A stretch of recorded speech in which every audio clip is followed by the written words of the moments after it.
Bad Bunny sparks a whole separate halftime show. Let's go.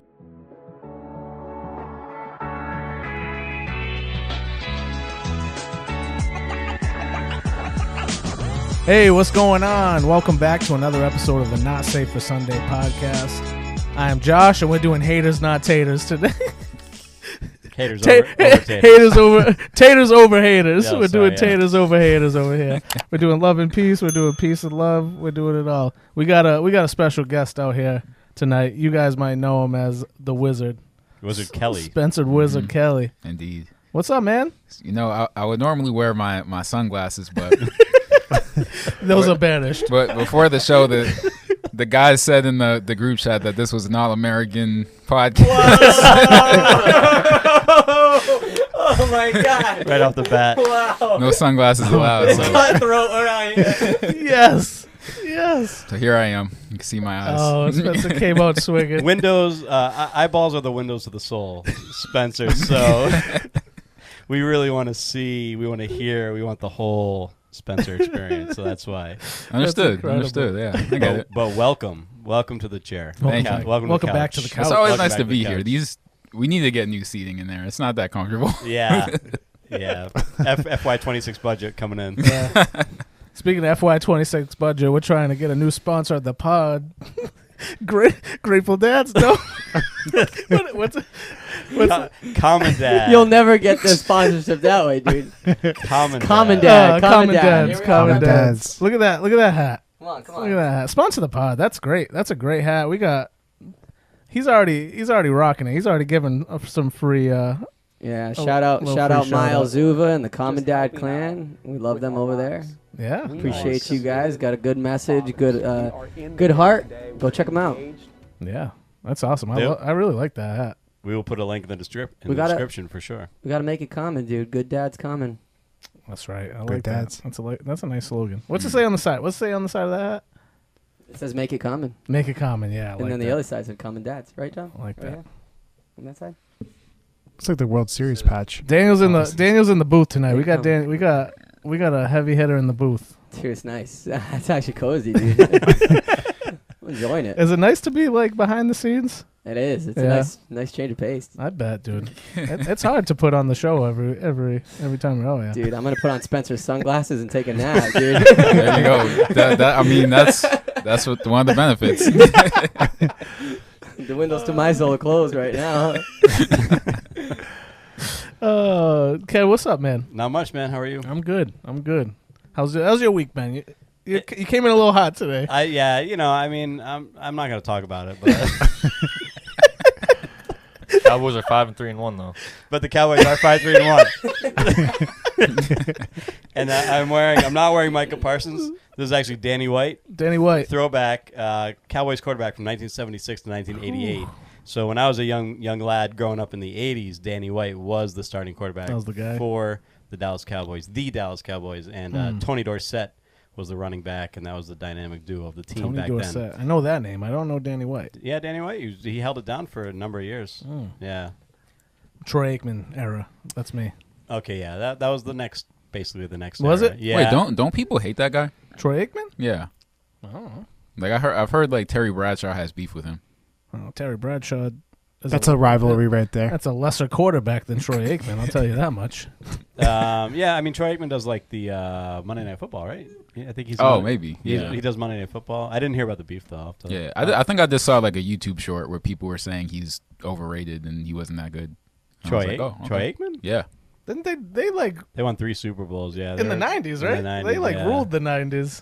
So Yeah. I don't know. I guess he was carried by his receivers. I don't know. I didn't watch. Okay, yeah, I'm not sure. No. I'll have to check that out. We'll have to check it. Which team was Clay Aiken on? Your team. Same team as Drew. Man. Oh, you're lucky we're live right now. plays on your team. You're lucky we're live right now at a Christian podcast. I like this dynamic. That's it. I like this dynamic. I had today. another idea, but we'll have to make it next time. I said I'm going to go in the booth too, and Jake will come out here. Someday. Oh, please don't. Please don't. I might need an adult in the room. Oh, speaking of Jake, what's up, man? Fan favorite. Nothing much, man. I'm feeling revitalized from the weekend.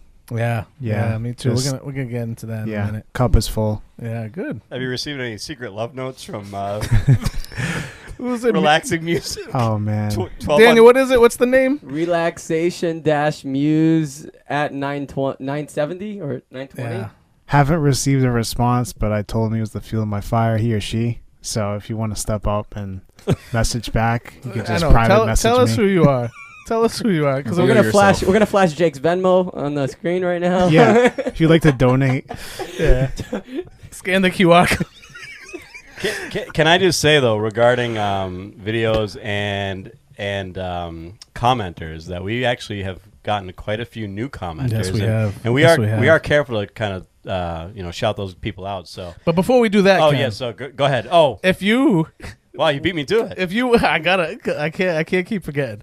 If you want to be a commenter on this podcast, all you have to do is like, review, subscribe, and put a comment at the bottom. Let us know if you are a new commenter. Drop your name in the comments. We'll give you a shout out on the future episode. So let us know that you're here, you're listening, and that you like what you hear. For sure. Take it away, Cam. For sure. All right. Well, we got Bruce LaRue 1000. Bruce LaRue, friend of a pod. He commented on our last episode. Kathy Oliveira, W4Y, commented on our last episode. Friend of the pod. Colton Simmons, 6113. That's something you're going to have to follow up with. I will be following up post haste. Of course, we got Finding Peace, Relax 970, always checking in. We got another Kathy, and I thought this was actually Kathy Oliveira at first. So did I. Is this This is Catran. Oh, this is Catran. Oh, is it- Spence, this is Catran, dude. I was like, who is this person? Oh, she took it. My mother-in-law. She dude. took it to YouTube. took it to YouTube? Dude, avid, Wow. avid listener. She's like listening at Yeah. 4 in the morning. Kathy 4B. Episode date 1 drop. B4, B5B. That's an automatic generated username there. Now, this is somebody I thought we knew before, and now I'm not sure if I forgot. Volcaren? Do we know Volcaren? Volcarin? Volcaren? Yeah, I thought. Didn't you say you knew who that was? No, we know Brad Dixon. Brad Dixon. So, Drew P. Volcaren, reveal yourself. I'm sorry if we forgot who you were and we knew before. And Volcaren came in with a comment and then a love you guys. Oh, So double, Hey, we love double you too. We love love you, you. Volcarin. Double dipped. And then my favorite comment of last episode was Trent Late. Yeah, Dr. Nussbaum here. what's that? Dr. Nussbaum, come on. If I know Dr. Nussbaum and you guys don't. No. I don't know Dr. Nussbaum. No. that sounds idea. vaguely familiar, but from Drake and Josh fame when Josh is that's when he dropped the Drake. weight on his foot and and then Drake pretended to be the Yes. yeah he was classic episode. Dr. Elliot Nussbaum. Oh, that's a deep cut. Deep cut. Very Is that his gamer tag? No, but he just said Dr. Nussbaum here. That's his comment for What's the relevancy? I don't know, but I love it. Oh my god. I think that might be his gamer tag. I have a sneaking suspicion. It's not bad. That's a good one. That is a great Yeah. one. That's Oh, probably man. the one of the best Drake and Josh episodes of all time. That one. Shoots him with the potato launcher. I was not. It's funny when you watch that episode now, you can see the weight goes nowhere near his foot. Yeah.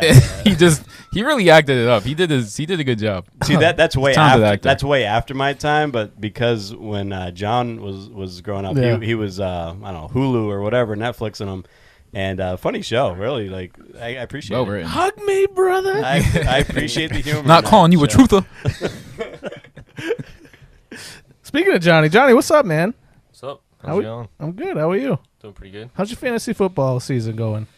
I'm not doing bad considering. I know I had one of my leagues, my number 1 pick got injured for the season, so Oh, yeah. that's always a rough hit. So now I'm living off the waiver wire, as they say. They do say that. They do say Are that you paying attention to the league that we're both in? a little bit. Because me and you are We're head to head this we're at week. it, and yeah, Monday night. Yeah. Tonight's going to determine the whole thing. You got some work to do. I need some points yeah, tonight. Yeah, there's some meat on that bone. I need some points. I'll be 4-3 if I lose, but Yeah. better than I thought. Yeah, I think I'll be 3-4 if I win. So I'm not having as bad of a season as I expected, but it's not going good. I do have to say I'm a little upset with everybody. I turned 50 recently, and the pod didn't acknowledge it. I mean, Spence and Daniel's birthdays got acknowledged. Maybe just because they have the same day. On the same day, yeah. I don't have That's the a same day double with dipper. anybody. So, but yeah, I'm a little hurt. I just turned 35. Congrats. Thank you. Congrats, Jake. Happy birthday. I'll buy you both a pumpkin spice latte, and we'll Yes. call it a day. Call it even. Oh man, Happy birthday, Ken. Hey, thank you. Nobody else comments. Hey, love and peace. Okay, we're just buying the bit. We're just going for the bit. We're 15 years apart. love and peace. We are. Good When math. was your birthday? October 23rd. Really? Yeah. See, I didn't even know that. Yeah. I didn't even know that. See, my apologies then. Happy birthday to you. Hey, thank you. You too. Today's an apology tour for me. No worries. Ken's really owning himself today, boys. I'm really an awful person. I've discovered that Carry today. your cross, man. I really discovered how terrible of a person I am today. Oh my goodness, dude. We had a great weekend. We went to the I think everybody here except Spencer wasn't there, but went up to the men's conference in Plymouth this week at what was it? It's New Hope Church, right? New Hope Chapel. New Hope Chapel down in Plymouth. That was put on by Larry Titus and his what's Kingdom Global. Yeah, Kingdom Global. My first experience with a men's conference, and blown away, dude. There was some. I didn't go there knowing what I went there for, and I left there knowing why I was there for at least one part of it. And it was pretty powerful stuff, man. I was unlike anything I've ever experienced. G. McGuire, that testimony was incredible, dude. I got to hear it twice, and now even the second time, I'm like, I told Melissa, I'm like, I can't wait for you to hear. I cannot wait for you to hear what this guy has to say, because it's like unreal what that guy went through and what God did for him. Yeah, no, Gene is really just unbelievable, and just to give you some background, Spence, Gene McGuire spent a few months shy of 35 years in prison for a crime he did not commit. Wow. But got about 9 years into his sentence, which was going to be a life sentence. God saved him and transformed the prison. It's really incredible Amen. stuff. Yeah, so he was just along for a ride with his older cousin to shoot pool. He was only 17, and they were going to go to a bar and shoot pool and drink, and he was kind of manipulated his way out of the house. His parents didn't want him to go, but he wanted to hang out with his older cousin, and his older cousin had intentions to rob the place, and he didn't know that. And then once he let Gene know, Gene was all right, we'll leave and you do it, and then we'll come back. And but the guy ended up killing the bartender, and so they all got arrested for it. And he had some terrible public defender who said, "Oh, just plead guilty, you'll be out in 10 years." But then accessory in Pennsylvania is a mandatory life sentence, so he pled to a mandatory life sentence. He didn't even know when he pled?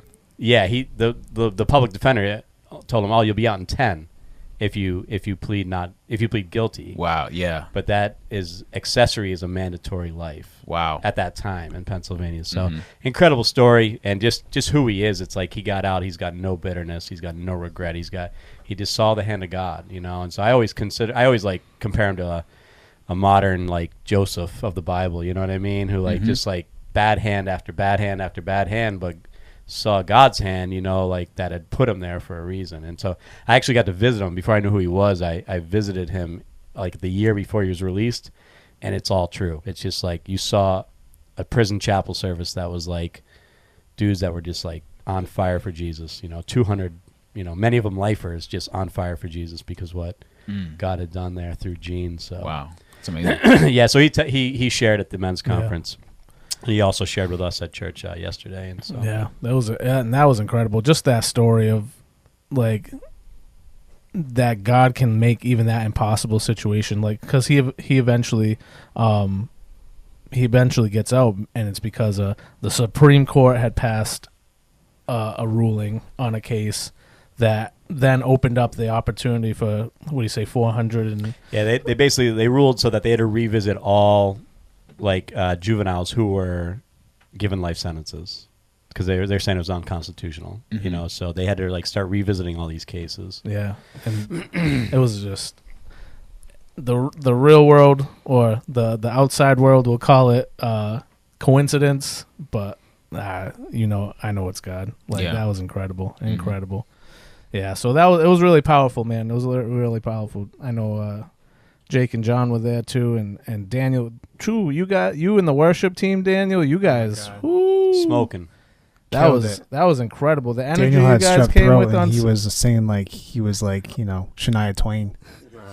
Did you have strep? Did you have a? What a comparison. I was a week fresh off the strep. I was Yeah? on antibiotics. I'm still on antibiotics. No But kidding. We're in the clear. We're Wow. in the clear now. No, you guys did great, man. I Yeah. appreciate it. Yeah, you Team did. works hard. Team works hard, and they God honored that hard work and definitely showed up. It was awesome. And shout out to Brandon on the sound booth, man. That kid works miracles. Brandon Yes. DeCarmo, friend of the pod. Brandon DeCarmo, he did amazing. Cam ran some of the production stuff, the media. So we can't do anything without those guys. So shout out to the real champions. Yeah, it was incredible, man. You guys came. That was exactly what you needed Saturday morning energy too, like to kick off the day. Wake up, everybody. That was great. I thought that was fantastic. And it was the saxophone, dude. Oh my God. Oh my God, Oh. that saxophone is just stupid. So, Charles Walker, dude, I love you so much. Shout out Charles. Charles Walker. Seriously, shout out Charles Walker. He had everybody turning in the row, looking at each other, going, Giving the stank face, dude. The stank Woo! face. I'm telling you, Johnny, how many times did I look over at you with I that? know. Every song it was like returning over. It was incredible, man. He was ripping it, and we were like, yeah, we need a brass section at CFC. Seriously. Yeah, and Charles. If you're interested in putting in your resume, shout out. Charles too. His story is cool. Like when he was a kid, like his I think his music teacher refused to like teach him, like tell his mom, "Oh, he'll never amount to anything. He's not. You should get him into something else. He's no good for this." He's probably one of the best sax players in the country.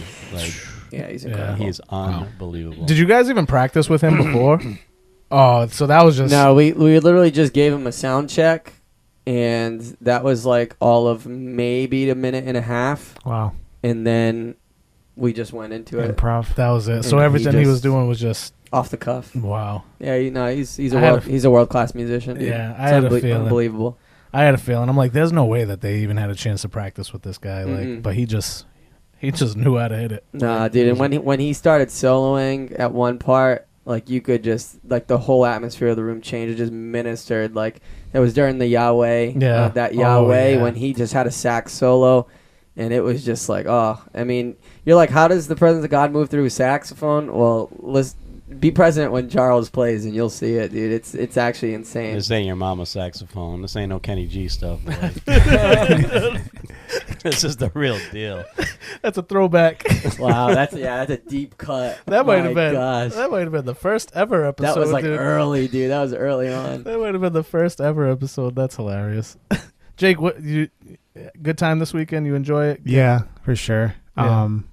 I think with how fast time just moves by, we forget, the basics. For me, like having 3 kids, jumping around, having that time alone with God and, being able to be with men, identifying the problems and just knowing he's always there for you. He's always a loving God. He's always going to be there. And we're all going to struggle at times, but, we can pick each other up and have our own people that we can disciple.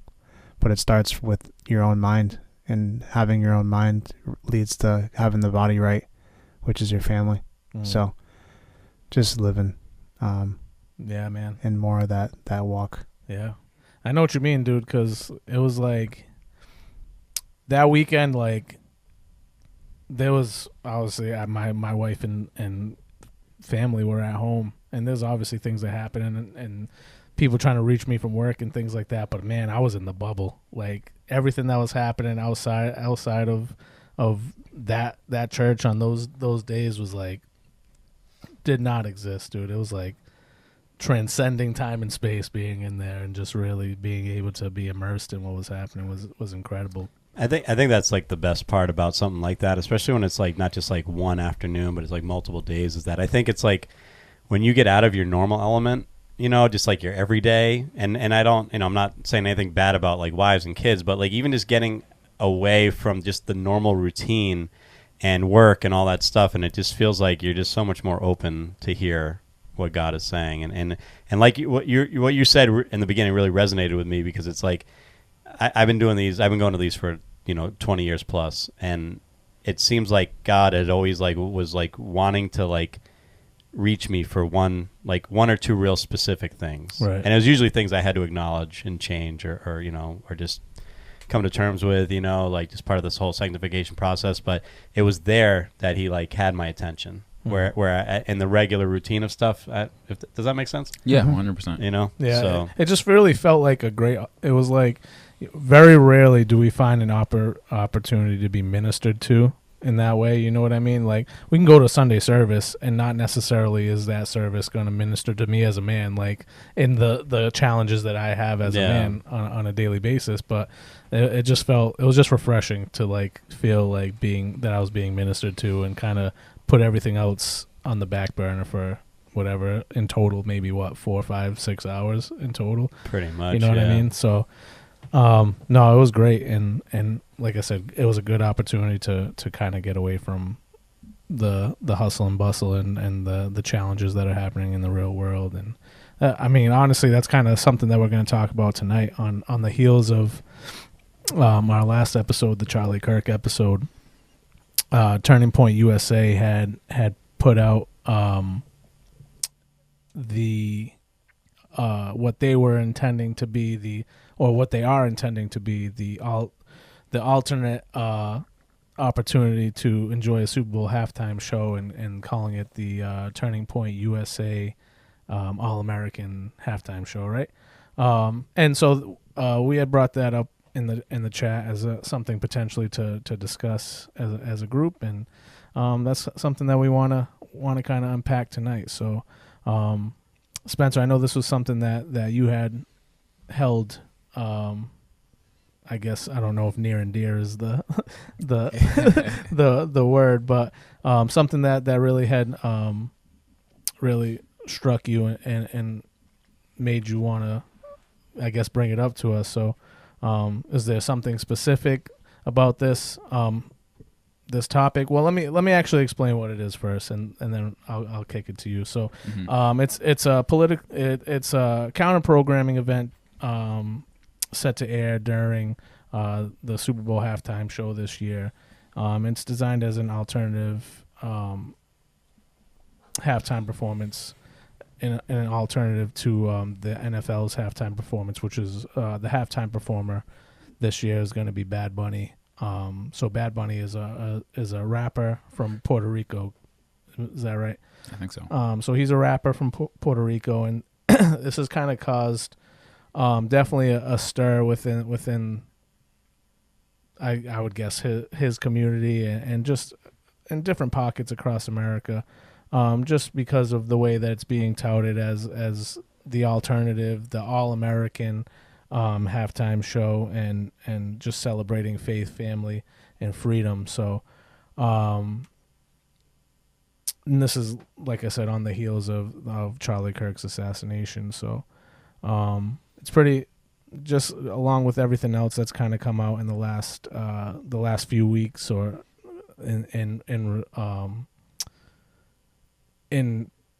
since Charlie's assassination, it's been just taken with a lot of polarization. It's been taken with a lot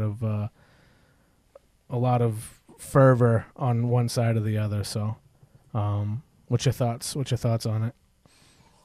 Yeah, I have some thoughts. I do have a couple of thoughts. And you know what? I think I first heard about it from you. I think you had texted me and you were like, "Yo, this is crazy." And I was like, "Wow." And then I think has everybody seen the movie Training Day? Yes. Yeah. So I think my reaction was kind of like Denzel's at the end when the community all turns on him, and he's like, "Oh no, you didn't." That was pretty much me. First of all, great movie, fantastic movie. Yeah, you should watch that scene if you haven't seen it. It's not the give me my money, Jake. Jake, I need my money. need my money, Jake. Playing basketball in Pelican Bay. But yeah, no, I thought it spoke to something a little bit deeper within What's going on in there? I don't know. I've never seen the movie. Oh, okay. Yeah, so- neither have I. okay, yeah. It's on Netflix now. It's a good watch. We have to It's a good catch watch, up. Yeah. Of course, me. I'm always I'm always like, if you ask if I've seen it, I haven't. Okay. Just assume. Uncultured. All right, go ahead, Spence.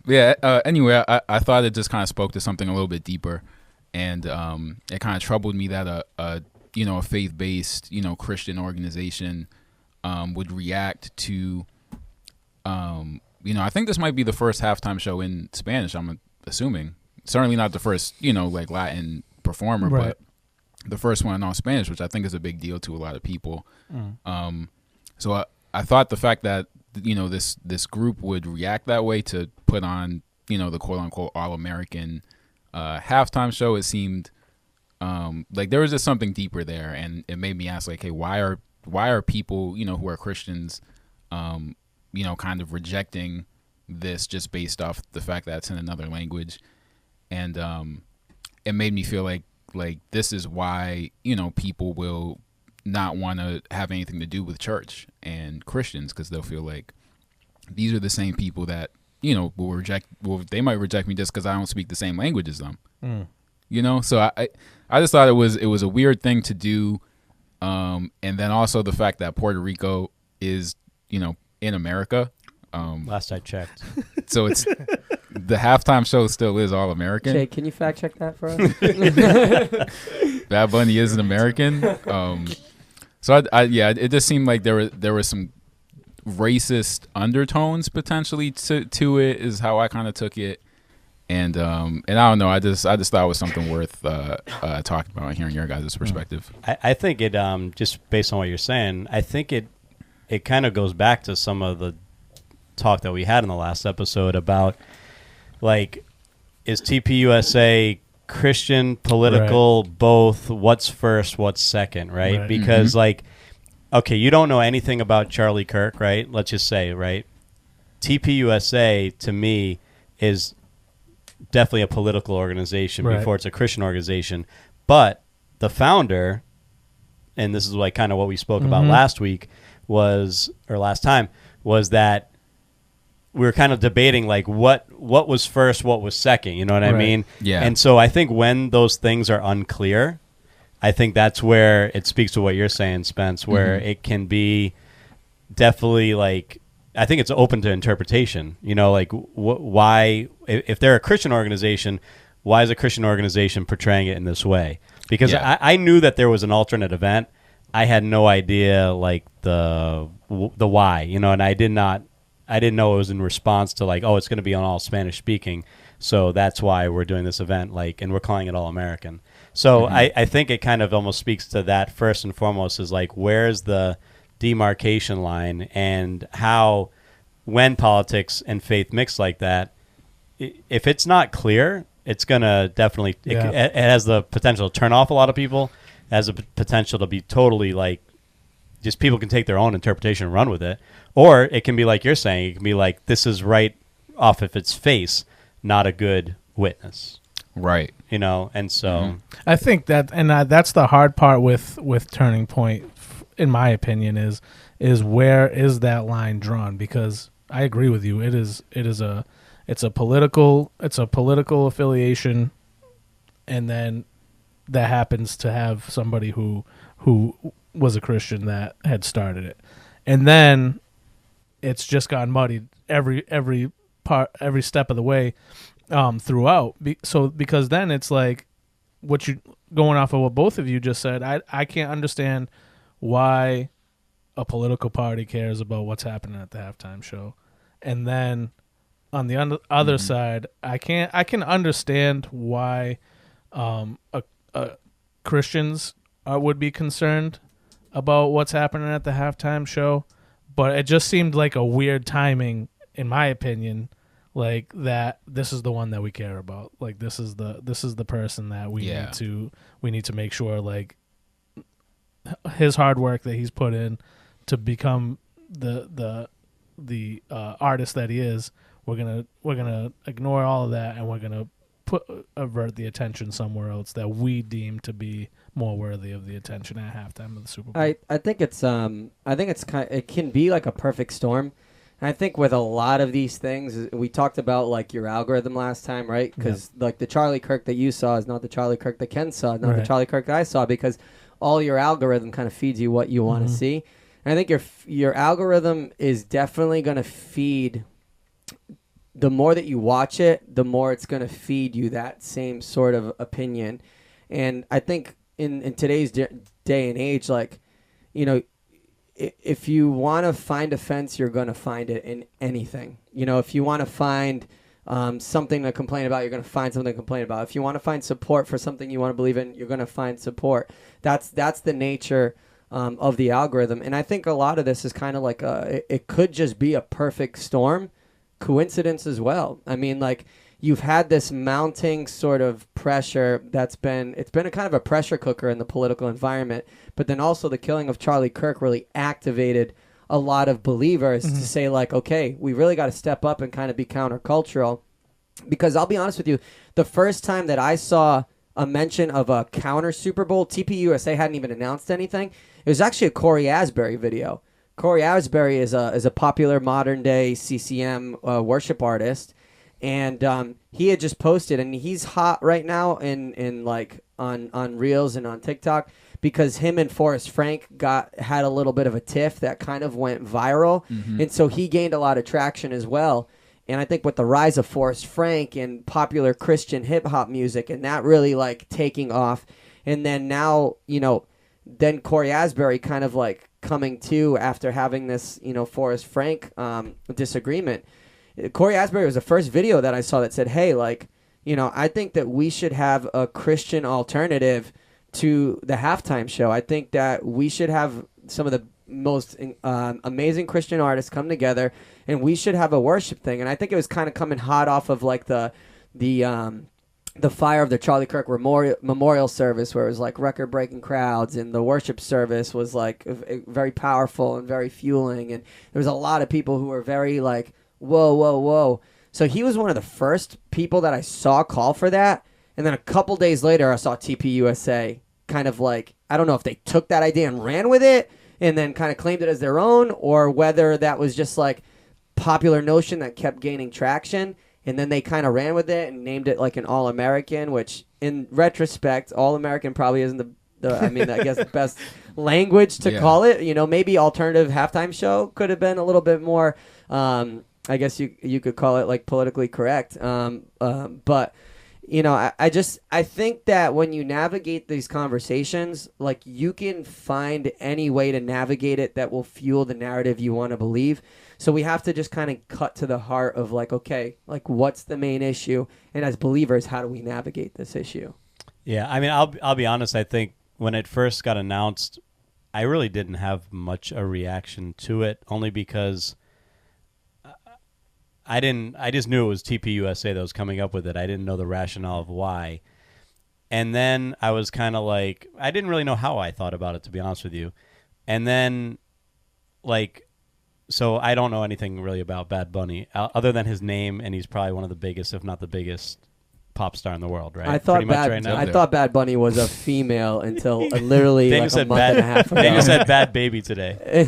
That's another person. No, I literally thought Bad Bunny was a female until a month and a half ago. I think Madison told me he wasn't. So then I was, although he is as well, according to the music video. Well, no. So then I'm YouTubing. I'm YouTubing everything today, and I'm seeing like a lot of like, you know, like demonic imagery, and it kind of harkens back to our Mocking God Lil Nas X episode, and then like some really kind of disturbing like imagery of him as a woman, very voluptuous, and all these things, and there it is, very, very, very voluptuous, and so then I was get that out of here. So then I'm like, okay, like I'm for this alternative halftime show, but then hearing you know, say like kind of some like how it was billed and how it was like what the inspiration was for it, I'm like, well, I'm not as for it, because, you know, I don't think that's I think Spanish speaking is not, you know, a reason to come up with an alternative halftime show. Yeah. And then in some ways, I kind of think too, like this probably will never even happen. I hope not. Honestly, because I think you're right. Because a lot of times that's how these things go. Yeah. It's like there's like a firestorm. There's like, okay, like we want to like meet this head on, and like I guess a lot of people, like kind of reading it back in retrospect, a lot of people were bothered with Bad Bunny being the halftime show for a lot of reasons, and I can actually say that I can agree with some of those reasons. Maybe we can get into that. Sure. But at the same time, like I can see this thing being like gaining all this momentum, but then like having no follow through or whatever technical or money aspects or whatever, and it never happens. And then it's like really disappointing because it's like, what was the point in the first place? Right. You know what I mean? Yeah. It just kind of caused like damage is almost done. Culture, just more culture war, more wedges, and so yeah, and so I just being completely honest that I'm not really sure how I feel about it. And I think it's evolved a little bit and changed over the time, just because, like I was saying before, like I know a big part of why people were for this was that his monologue on Saturday Night Live, and like how people harped on one thing that he said about people need to learn English, Spanish. Sorry, yeah, thank you, Spanish. Great correction, Spence. And like it was like said like really disrespectfully and cocky, and then so I wanted to Google it today or YouTube it. And I'm watching and I'm like waiting for it, and it never really happens because he just was like, in a fun way, he's kind of like, because he had his whole monologue's in English, and then he says like a little part in Spanish at the end. He's like, okay, if you want to know what I said, you have 4 months to learn before the Super Bowl. And I'm like, it's not that bad. Yeah, that wasn't really disrespectful or cocky. You know what's worse? When Big Papi disrespecting the Yankees, dude. It's so good. That's beautiful. I love it. Duh, Yankees lose. So.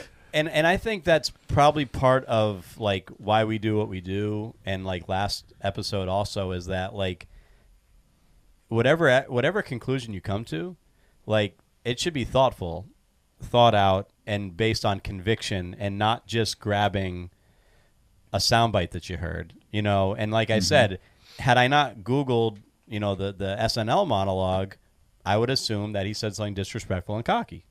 And and so that's going to influence how I feel about this halftime show. And I might be like, oh yeah, you know that's right. Who does he think he is doing that?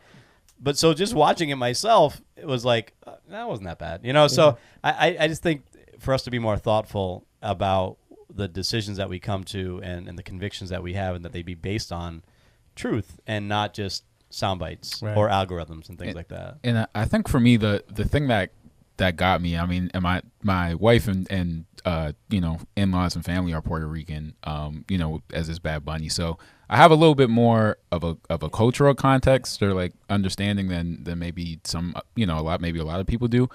And I know that he means a lot to a lot of people because of what he's done, for the island and how much he's, working for the good of the people there. So I think he holds a special place in a lot of people's hearts.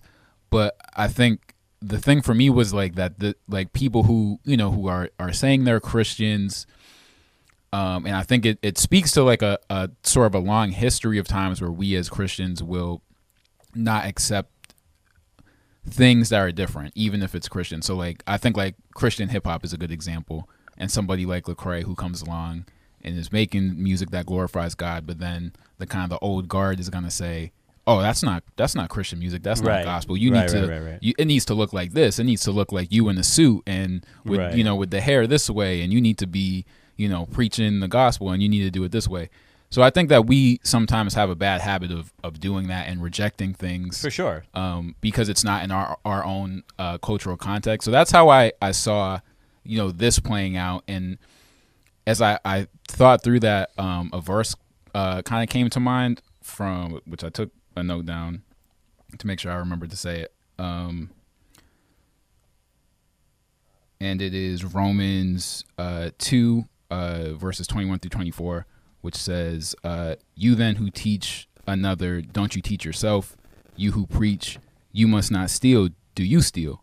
You who say you must not commit adultery, do you commit adultery?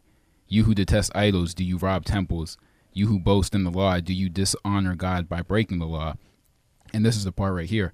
For as it is written, the name of God is blasphemed among the Gentiles because of you.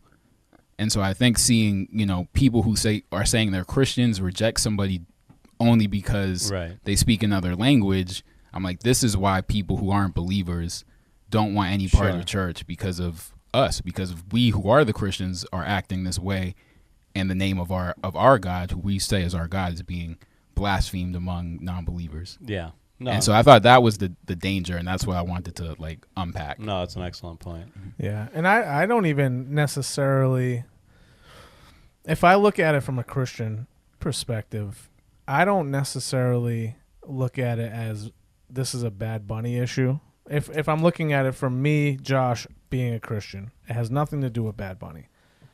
Because if I'm talking about things that align with my values, him and his music do not align with my values. Okay. For sure. So I can understand on a that kind of level not wanting to participate in that type of halftime show, but I hope you're not participating in the girls in bikinis on the during the Bud Light commercials, like, and all those other things. If you're trying to just wipe out that type of programming in general, or just trying to opt out of that, I can understand that aspect of it.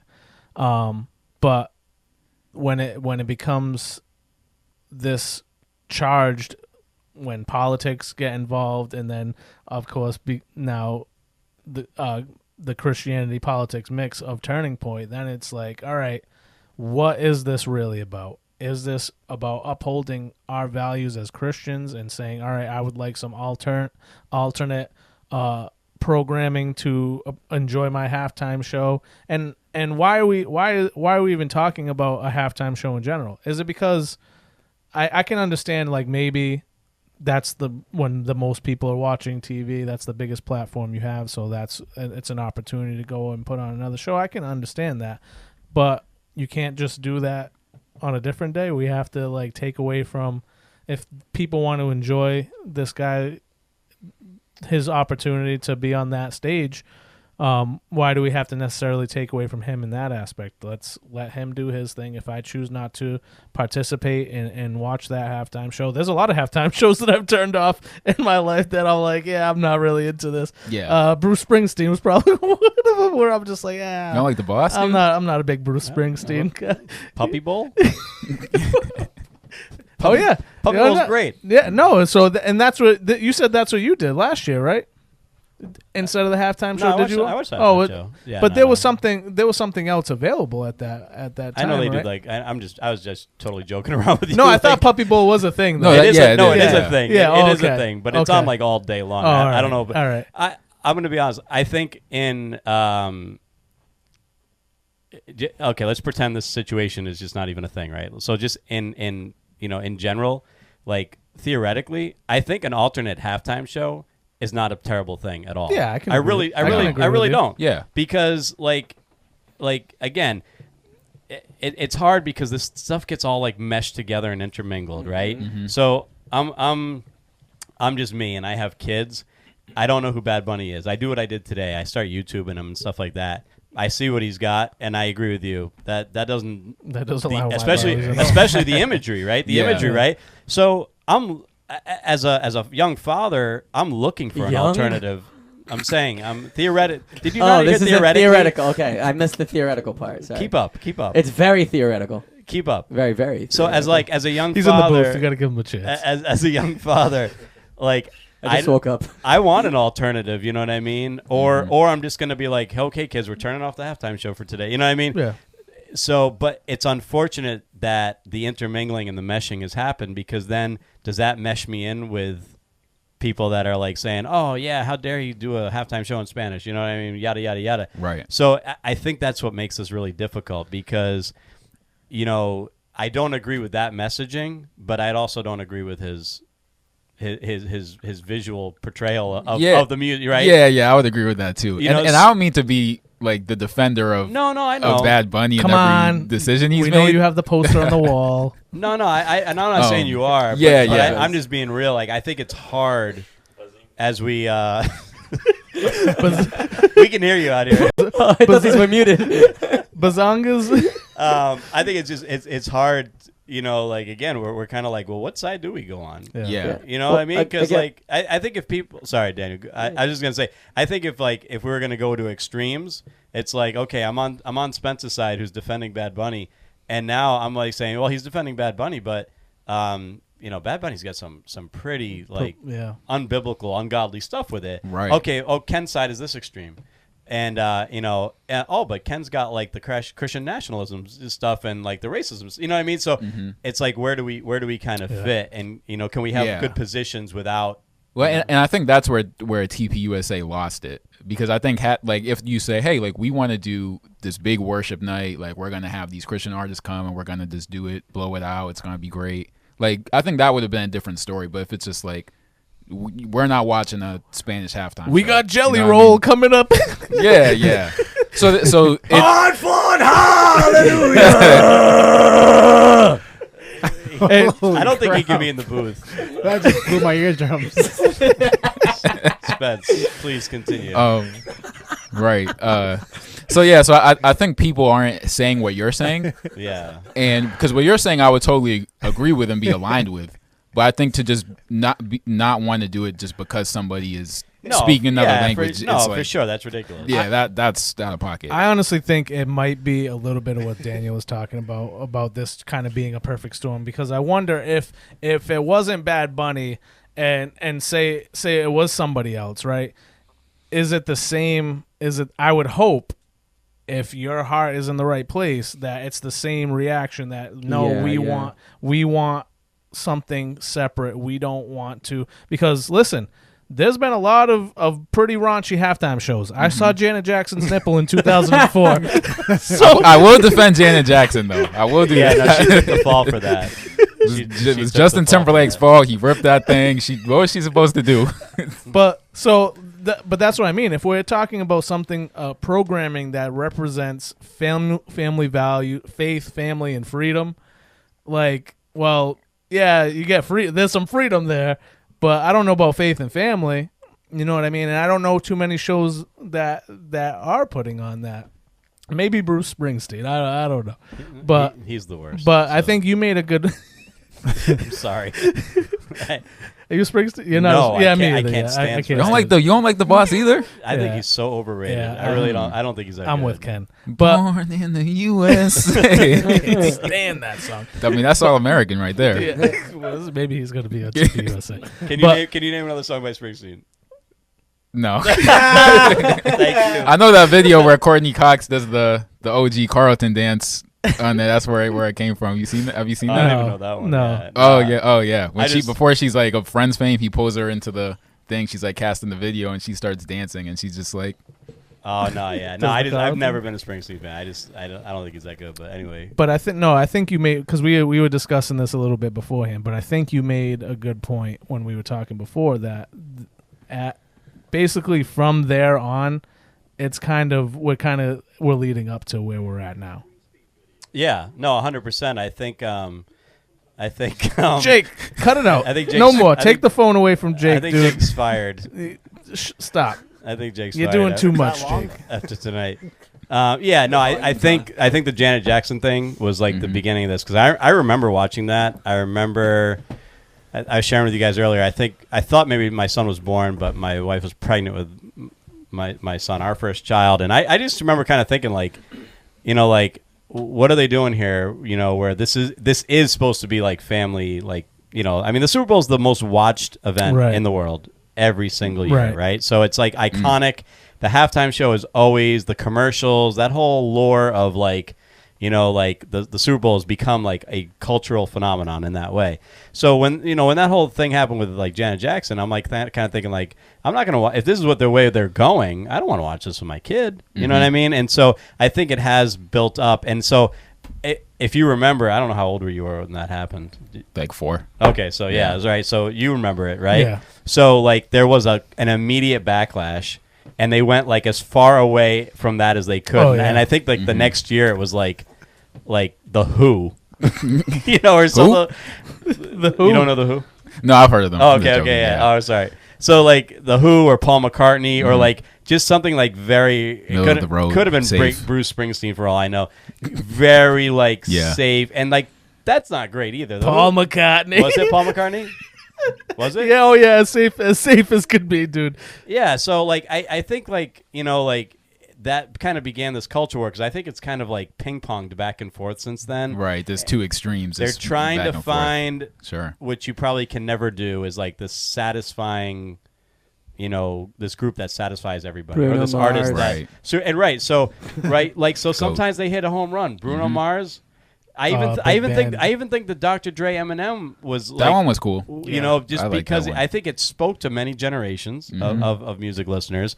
Prince, I think, spoke to a lot of Classic. But yeah, I think things are so polarized now. I think they have a hard time, finding that perfect fit. Yeah. And if I could just say one thing, and we're going to get back to Daniel because I think we cut Daniel off a little while ago, and then he started luck his remembering. Jelly Roll God bless. impersonation.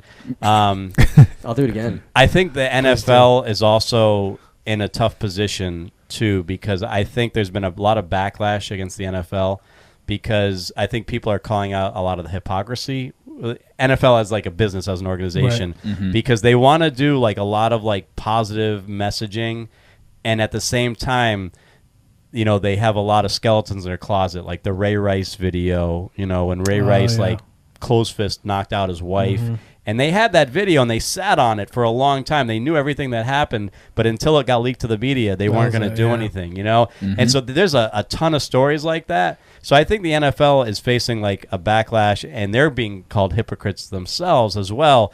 And they're trying to toe like the right line, and of course they're trying to be, culturally relevant, and then also safe and accepting for families. And it's hard. I think we're so polarized right now as a nation that I just think it's going to be, no matter what they choose, it's going to be hard.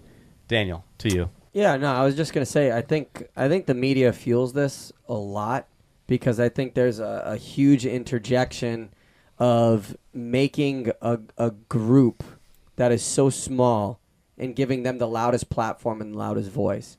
So like I would say the majority of Christians probably don't feel the way that you are explaining, like Christians are reacting in the way that it's like, oh, it's this Spanish guy, like we can't have none of that. Like I would say that's probably, if it is, I mean, I'm sure there is people like that, but I would say that's probably a minority group of the larger majority.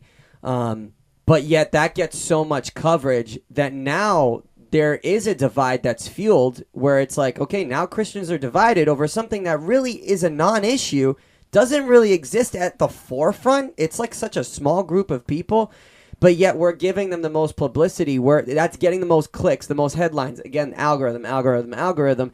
And now you have this polar divide. And I think that's the kind of environment we're facing, an assault on all fronts of truth and of unity in the church and in the body, because it's these crazy small things that then get the most publicity, drives a huge wedge between us. Because, okay, if we can divide along race issues, if we can divide along cultural, if we can divide along political lines, if we can divide along this, that, or the other thing, that's what's getting the clicks, that's what's getting the views. And now unity in the body is completely severed because now these are the things that are like, they're actually kind of non-issues. Like, I would say the majority of, like, if you talk to most people in a church, most of them would probably say, yeah, I agree with you. I don't think it's Spanish. I think it's just cultural. Or I think it's just like this, this whole, just the pushing of the transgenderism and a transvestite and all this stuff. Like, it's that extreme that Christians are probably more backlashed against than, Spanish. I mean, there's a lot of Spanish speakers in most of our churches. There's a lot of Puerto Ricans in our churches. There's a lot of Puerto Rican people who are descended from immigrants from Puerto Rico who are now totally like just all out integrated in just like second and third generation Portuguese people. I would say we're kind of culturally detached a little bit, but I would say a lot of these things tend to be non-issues, but come to the forefront as an issue. And then the more that we create an issue of it, the more it becomes an issue. And it's just like this never-ending kind of snowball effect where it just gets more publicity and more publicity, more publicity. And it's like, what? Is it 10% of the people that really feel like that? And is this really like, should we just preserve unity and really pursue that venue and that avenue rather than constantly feed the narrative of division? Can the church actually drive a narrative of unity and of peace and of like, hey, like, let's all this is what I would say we all agree on probably 90% of the same things, but it's the 10% that gets the fuel. So yeah, no, I think it reminds me of what I said before, and I agree with you in large part. On your the paper that you sent, you know, the kind of the pre-show notes, right? Who was driving this? TPUSA might have came up with it, but you said like politically there was like a lot of commentary about it. Yeah, Donald Trump, South Dakota Governor Kristi Noem. She's Homeland Security director right now. Yeah. She used to be the governor. It cites them as people that were citing cultural and political concerns over Bad Bunny performing at the halftime show. Yeah, so you're going to get, like to Daniel's point, you're going to get agenda-driven, spin on these things, and people who want to make it an issue and who have the power to make it an issue will make it an issue, and then again, I think we're back to like, okay, now that it's a wedge issue, I have to be on one side or the other, right? And like, I don't like either side.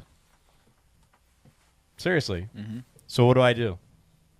So I don't like either side. I definitely don't, like the stuff I YouTube today, I don't like that side for sure. Yeah. But I don't like that. I don't like this agenda driven side either of oh, how dare we have it's Spanish like weaponizing a good thing. What should be set out to be like, yeah, just a worship night during a Super Bowl, like it's now weaponizing it. And I think that's kind of like I think the world looks as Christians as naive and tries to exploit us as a group, because I think we do buy in very easily to anything that has a God label on it. 100%. We're very easy to say, oh, it's Christian, oh, it's godly, and then like we buy into it.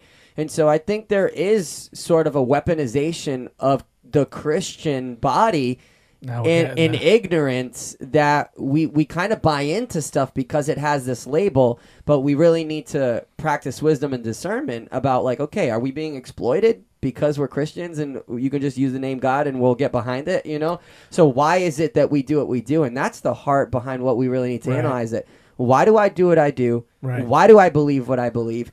Is this conviction?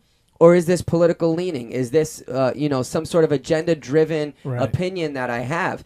And we need to explore that. And when you come to your conviction and you're solid on it, don't let somebody convince you that you're racist or a bigot because you disagree with this Super Bowl. Like, I think we have to fight those narratives, because everything is trying to drive a wedge, and we need to preserve the unity. Right. But this is the hard part, and it goes back to, I think, something that you were trying to hit on earlier, Spencer, is that's the hard part, is what you're talking about, Daniel, is because if the church is controlling the narrative, if we want the church to control the narrative of our values and our beliefs based on biblical truth, and then on the other hand, you have Turning Point USA, which is being almost put on the same level as the church of the narratives that are being pushed because they claim to stand on Christian values. That's where that line gets completely obliterated, because now there is no separating what is biblical truth or what is my political party's affiliation. And that's where I think what you were trying to say earlier, Spencer, is now because this TPUSA has aligned themselves with being like the Christian conservative movement, and then you have people like Donald Trump and things like that supporting that, and then using it to weaponize those things for their agendas. That's where it gets completely like, we don't know what's what anymore. What's Christian? What has to do with Christianity, and what has to do with this political affiliation? Is that? I mean, I think that's something that you were trying to. Yeah, 100%. And I think the other thing too to clarify is like the All-American halftime show isn't being like, they're not trying to set up a worship night. Yeah. It's just like another, like, quote unquote secular concert, basically. But yeah, no, I totally like the points that you were making. I think we live in like you said, like a pretty diverse area. But I don't think that's the case for the whole country. It's a big country, so I think I hope you're right that it's a small like minority of people, but I think it could be more than what we may realize, though. For sure. I think it's definitely a small minority of people. Well, I would hope it's a small minority, especially within the church. Yeah. But I think once again, when you blur that line of what's TPUSA and what's the church, then I think it kind of gets a little bit blurry. But the biggest point that you make is you got to check your own convictions. Yeah. 100%. That's like the biggest thing I took away from that, Daniel, was like check what it is that your heart's telling you, and if your heart's in line with God's word, then there'll be no confusion. You won't have to worry about what one person or the other's having to say. And I think part of this is like we need to realize that like Turning Point will be Turning Point. They'll have CEOs that will outlast Charlie, that will outlast Erica, that will outlast anybody. What they decide to support at any point, like, can go any which way, like any other organization. Right. I think to put TPUSA on a pedestal and crown them as perfection, I think we have to practice more discernment there, but realize that, like, we can't put our faith in these organizations. Like, it's going to be your testimony, your witness in people's lives who are close to you that have the most impact, not TPUSA. That's right. Not a halftime show. Not a halftime show either way. A Bad Bunny halftime show or a TPUS halftime show. Nothing's going to bear the witness of Christ more than your own life and how you handle this dialogue and how you live these things out and what is your witness? What's your testimony? And so I think that's where it's like, for the listener at home, focus on your witness. Focus on your testimony. Don't get caught up in the weeds. Don't buy into the division. Don't feed the narrative. And just focus on preserving the spirit of truth, having a good, godly witness, character and integrity, people who work hard, who honor God, who love people, and who love God. And that's really, we need to get back to what is the important. Don't get caught up in the weeds. Like, politics is a hot button issue right now. It's more deeply emotional than ever. And it's important. It's important to be politically involved. It's important to be in the know. It's important to get involved in your local elections, especially your local elections. It's important, okay? But it is not your identity. And so we need to put these things in the proper place in our life of where we're putting all of our energy, in our time, in our resources, in our mental space. What are you pursuing? Because a great preacher once said, you'll get what you'll pursue. If you will get what you pursue. And so if you're pursuing God, you'll get him. If you're pursuing a political agenda, you'll get him. If you're pursuing news lines that drive division, you'll find it. All right? And so whatever you want to find, you'll find. Whatever narrative you want to believe, you'll find support and facts to back that up. And it will just continue to just keep driving this ugly fat wedge in the body of Christ. That is unneeded, because we need to preserve the unity and be on mission now more than ever as we anticipate and expect Jesus' return, and we expect revival to pour out. That's right. Use discernment. That was a DTT. Yeah, that was a DTT. We might just throw the music on that.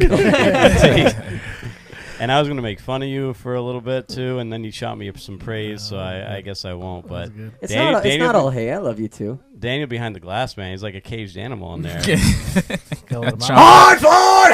Hallelujah! I met Jelly Roll at Universal. Actually, I didn't meet him. Did you actually? He was sitting right next to my mother-in-law. When we went to Universal this summer, my mother-in-law was sitting outside of the ride with Sawyer waiting for us to like do the ride, and Jelly Roll was sitting right next to No way. Yeah, she had no idea. That's so great, dude. Wow. You didn't tell I hope you have a picture of that. You didn't tell him about the pod? No, he was already scurried away. She was like, oh yeah, that guy was sitting next to me while I was over here playing with Sawyer, and he's like walking away, and my brother-in-law was like, that's Jelly Roll. That's so funny. He was sitting next to Derek Fisher and Jelly Roll in 1 year. What a year. No, rubbing shoulders with celebrities over here. What a year, dude. Serious. Something have a couple more months to get another one in. We'll see who it is. Everybody else at Universal didn't know they were sitting next to a celebrity, so hey. hey. But Josh talks. at Josh Talks, you can find me there. Do you have any before we wrap up? Did you have any last thoughts, Spencer? I do. A fun thought, a fun fact. Okay. So this counter programming thing actually isn't new to the NFL, and it is actually the reason that the Super Bowl halftime show exists today as we know it, because pre-1993, like maybe you remember, Ken, I wasn't, I wasn't around, but they used to be really bad, I've been told, and there was like an all kids halftime extravaganza, and basically what happened was in 1992, the show In Living Color was like, we're going to do our own halftime show that's going to be, funny and hip and cool. It's like a popular show. And a ton of people, of like NFL viewers, went and watched that. And then the NFL executives the next year came back and said, we can't allow this to continue to happen. And they said, who's the biggest person we can get to do a halftime show? Michael Jackson. Michael Jackson does it in 93. And here we are today. That's vaguely familiar, but what I can say about the old halftime shows is that they were just like, I think your basic like high school football game halftime shows, or it'd be like marching band and baton twirlers and all that. I don't think it was like anything super special. Like I'm pretty sure, right? Yeah. Like I think it was just like that.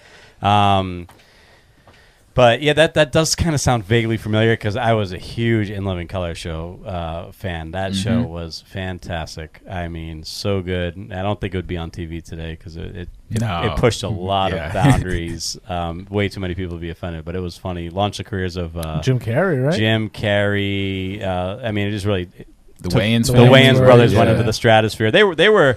They were making media before that, but that like launched them into the stratosphere. And then like Tommy Davidson, a comedian, came out of that Tommy show, and a couple others. So yeah, no, great show. I mean, just really funny show. But yeah, that's vaguely familiar. That's a great fun fact though. And so anyway, we were talking about the Michael Jackson halftime show before. Me and I don't know what brought this about. Several weeks ago, we YouTubed it for some reason. I think it was already a couple months ago. Yeah, it was like it was way before this like episode was even in the atmosphere. But something led us to YouTube that, and it was just like if you YouTube that halftime show, it's like I have another fun fact that might ruin that for you a little bit. I'll finish the thought and then you ruin it. Strike four. But it's just production wise, they just do not do shows like that anymore. Yeah, it's pretty good. Phenomenal production. You ruin it now. No, it probably won't ruin it, but it's okay. So because I listened to this long podcast, there was like a 10-part thing about Michael Jackson, so I know a bunch of random stuff now. Sorry. So if my impressions. If you remember at the beginning of that halftime show when he jumps out from under the stage and he's just like standing there for like a few minutes. Yeah. There's all this crowd noise, and it's like, if you're watching on TV, it seems like everybody's going crazy. As it turns out, all that noise was fake. Okay. They pumped it in, and if you were actually there, and if you look closely, people are like confused at why he's just standing there. Really? And not knowing what's going on. Wow. But all that crowd noise and the hype was all manufactured. Okay. I mean, it doesn't ruin it for me. I can see that. I just remember the video we watched was like very poor quality. Yeah, being 93, so I don't even know like if you can really see like what the people are doing and what we saw. But just the production, they used to integrate like the whole stadium into the halftime show. Oh yeah, and then that like one where you jumped from in the different signs on the different sides of the thing. That was crazy. And then like there was like what was the there's like people have like cards in the stage, and like that's fun. They like the cards put up a certain color, and then like pictures start appearing like throughout the stadium, just based on what people are instructed to like what cards are. I mean, it was super intricate and involved, and I just don't think they do it like that. Do you have a favorite halftime show? I do. Yeah. What's your favorite? Good that you asked that. I think my favorite of all time is 2001. And it was NSYNC, Aerosmith, Britney Spears, and Nelly. And Mary J. Blige. And it was phenomenal. And just and NSYNC and Nelly, I think, had a mashup song at that time too. And I think. Yeah. And it was just great. It was just it was a mix of styles of music, Couple which I thought was cool. Yeah, a couple worlds combined. And I think they did one big number at the end. I think they did like Walk This Way at the end, everyone together. Oh, that's cool. And it was just cool. And like, yeah, I mean, I think there's been some really bad ones. I can think of more really bad ones than really good ones. My personal favorite is the SpongeBob halftime show. The Bubble Such Bowl. a banger, dude. Like, Oh, no, they that- should just play that for the halftime show. Everybody Yeah. would be happy. I I don't would think there'd be. be a hater in the house, dude. The winner takes all. The thrill of one more kill. last one of all. Do. Yeah, that drum. Yeah, so good. That- Phil that- We're gonna do an Collins-esque. acapella cover as a podcast, that like the is- Jimmy Fallon ones. You know, we're gonna do that. That is a great halftime show That for was sure. great. How The about Bubble you guys? My impressions are done. I swear. Sure. 2014 Bruno Mars is pretty. Bruno Mars. is- The one with Beyonce was great too. yeah, When they did that dance off, was like that 20 I think it was the next year. Yeah. Was she headlined it? It was her and Coldplay, right? Yeah, Yeah. I think he Oh, just came that's- out. Yeah. Yeah. She headlined it though, right? Right, And then right, they yeah. had like whoever, like the Coldplay and anybody else. Bruno Mars. Oh, Yeah, Bruno Bruno Mars Mars, came out yeah. for that. That's Yeah, right. he That's came right. out, That's yeah. right. That's right. That's right. Yeah. I think Bruno Mars is really good. Yeah, he's great. Shout out to him. We were talking about like the 50 Cent, Eminem, Dr. Dre, yeah. Snoop Dogg. That might have been the best one of this decade, Yeah, the 2020s. It's really good. Yeah. That was really good. I really like The Weeknd. I know Ken, you weren't a fan of how it was Oh wait a shot. minute, we're forgetting Kendrick Lamar last year. That was the best Yeah. one. Throwback. Easy, Spence. You, listen back to the episode. You Deep can- cut. you the can Great hear it. American Game, bro. Deep cut. That was our first ever videoed podcast. So you Yeah. can find that on. Yeah. Find that at NSFS Pod anywhere, and Like and remember subscribe. Philly, Smash that like New York, button. New York number one. Yeah.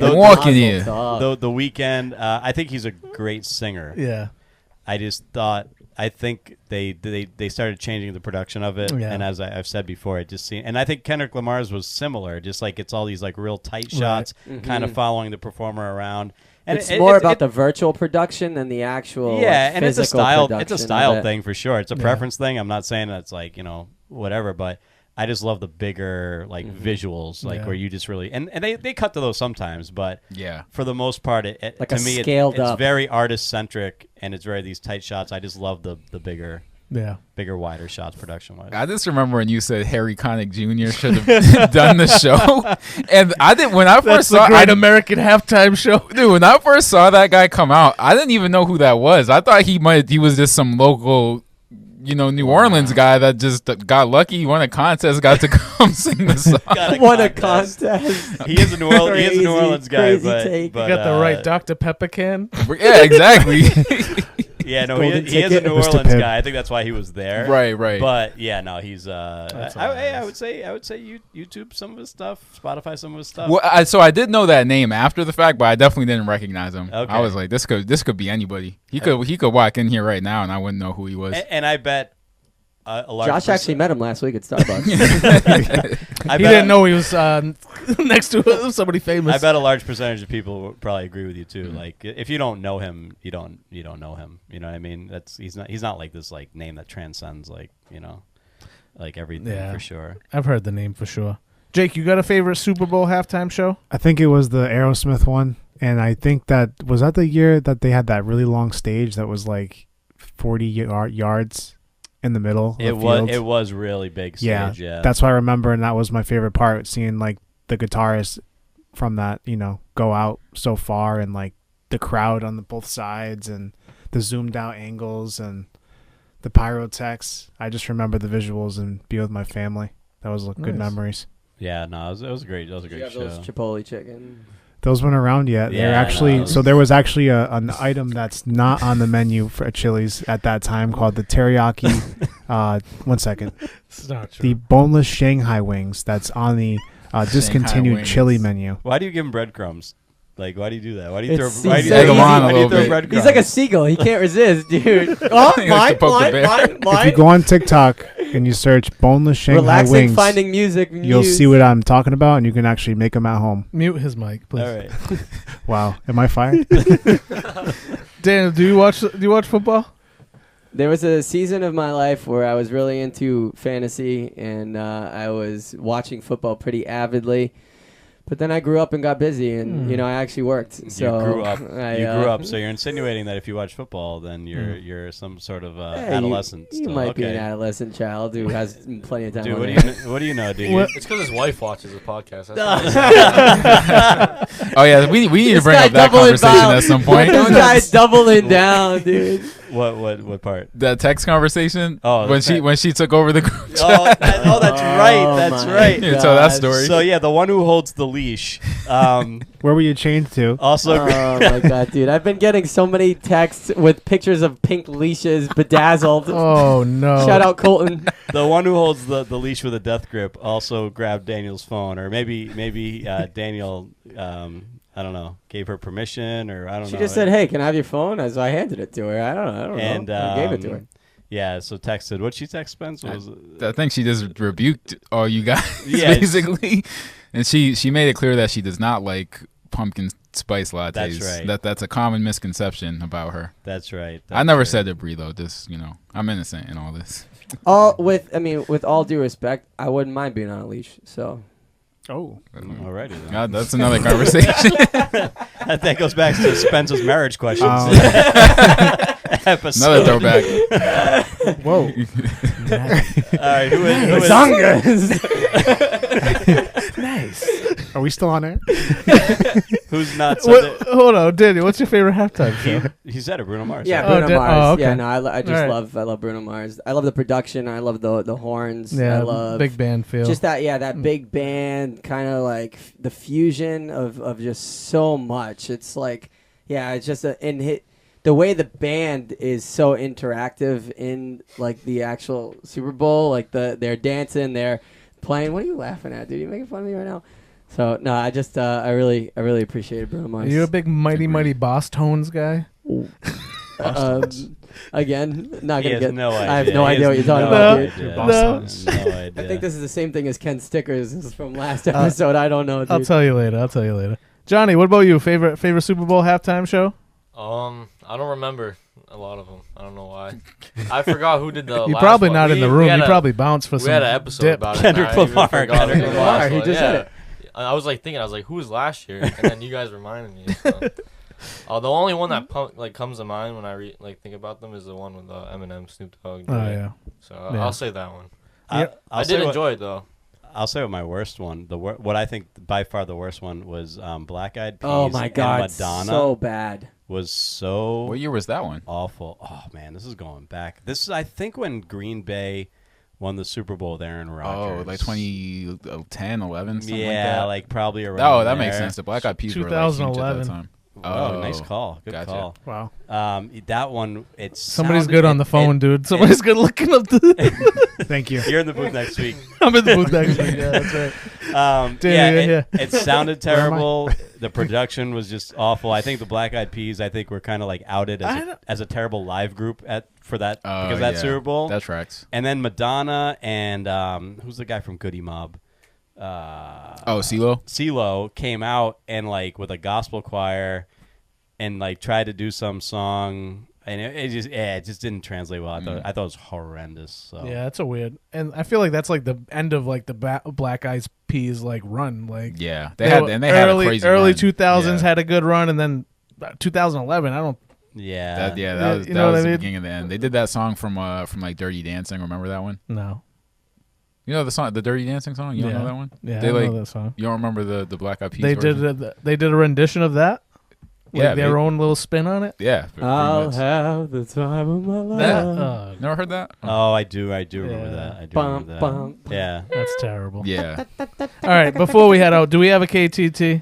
We have time. You know what? I think I'm gonna throw it to Daniels, and we'll throw the music on, All right. and it will be a DTT A DTT. this time around. All right. You know, he's feeling That himself. was good. That was, listen. Well, props we, to you. we might Daniel. need to vet That that, was so acronym. good. I have a sneaking suspicion that might stand for something else. DTT. I don't know what, but I could just picture somebody. Down to talk. Down He's to down to talk. talk. He's down to talk. Down with the DC talk. Down. All right, we'll Google all the possible That's all right. terrible meanings of those acronyms, and then we'll That's all right. They can flag We'll us. use one of them. let YouTube flag us. No big deal. whatever. I beat the Chargers every week. That's undefeated. That's true.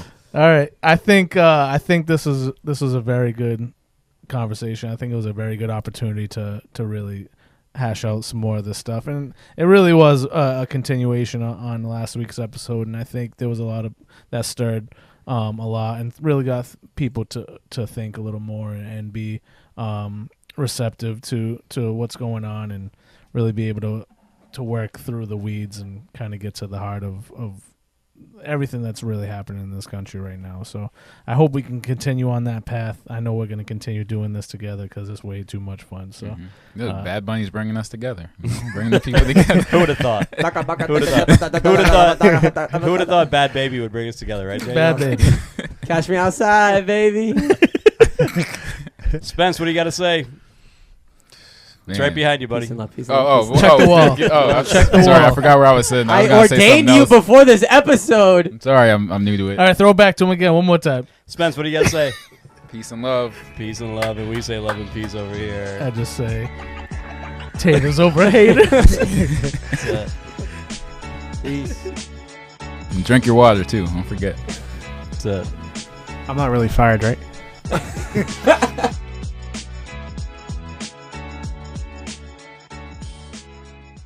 The Not Safe for Sunday podcast is recorded in the loft. Our production team is Spencer Berriman, Jacob McCall, and John Walsh. You can find us on social media at NSFS Podcast. If you'd like to join us for a Sunday service, you can find us at Conquerors for Christ Church, located at 972 Reed Road in North Dartmouth, Massachusetts.